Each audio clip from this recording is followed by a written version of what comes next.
"You're mine tonight." He didn't ask. He didn't negotiate. He just said it low, certain, like the decision had already been made. Amelia hadn't moved in 30 seconds. She knew she should leave. She had a briefcase, a plan, a family counting on her. But Julian Thorne was looking at her like she was the only thing in the room. And for one terrifying moment, nothing else existed. Welcome to Danito Stories. If you're returning, thank you. If you're new, you were meant to find us. Subscribe now. Don't skip. Don't rush. The dramatic part is waiting for you. Now, let's begin. The penthouse was all glass and silence, 40 floors above a city that didn't care what happened up here. And Julian Thorne, the most dangerous man in any room he entered, was watching her like she was the only thing worth looking at in the world. She hadn't come for this. She'd come with a briefcase, a proposal, and a desperate prayer that she could save her family's company with nothing but a PowerPoint and nerve. She hadn't planned on him. "Mr. Thorne," her voice came out smaller than she wanted. "I'm here about the acquisition. I have the terms right." "I know why you're here." He stepped forward. 1 step. 2. The room shrank. He didn't reach for the briefcase. He reached for her face, his thumb tilting her chin up with a slowness that made her breath collapse in her chest. His eyes were the color of aged whiskey, warm on the surface, burning underneath. She should have pulled away. She'd been telling herself to pull away for the past 30 seconds.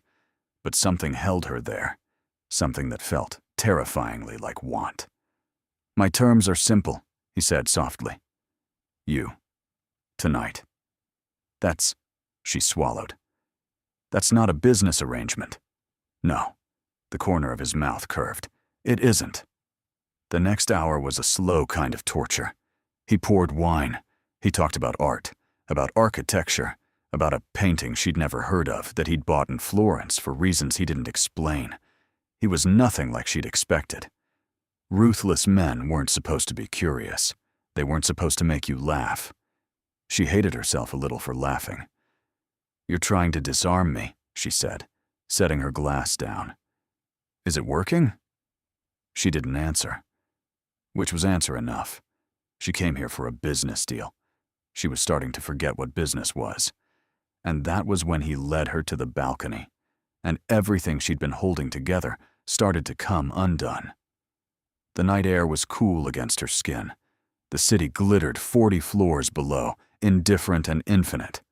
Julian stood behind her, close enough that she could feel the warmth radiating off him, close enough that the line between comfort and danger had completely dissolved. "What do you actually want from me, Julian?" She used his first name. She hadn't even noticed. That was when she knew she was in trouble. He was quiet for a beat.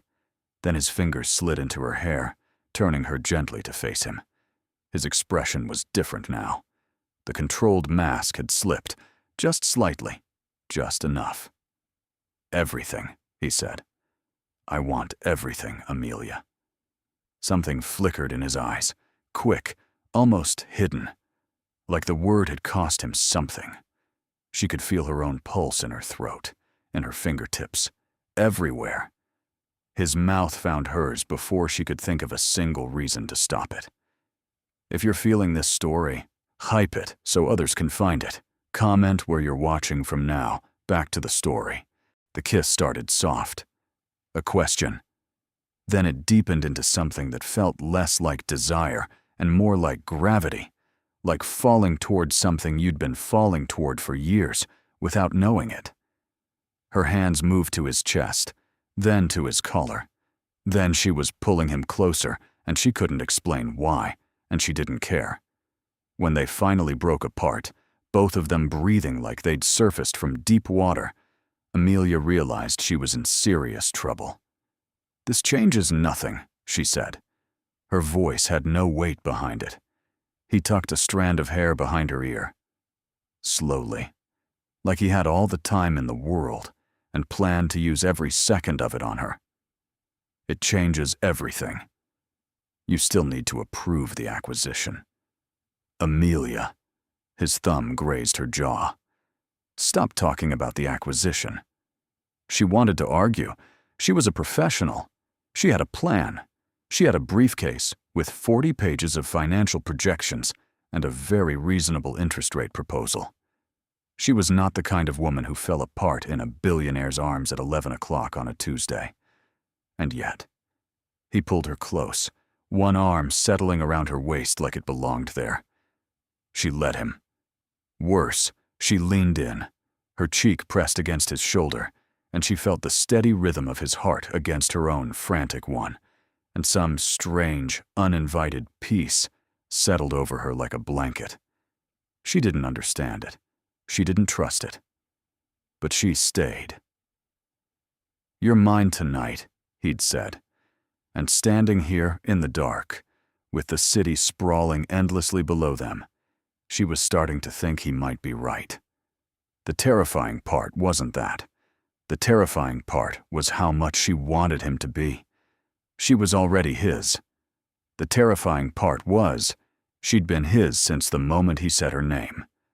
She told herself it was just one night. But some things, once started, can't be undone. What would you rate this story? Drop 0 to 10 in the comments right now. If this story moved you, hit the subscribe button for more emotional journeys every day. And if it truly touched your heart, consider leaving a super thanks. Your support helps us create more stories like this.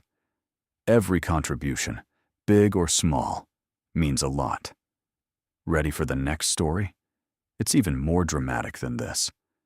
Click now. Thank you for being part of this journey.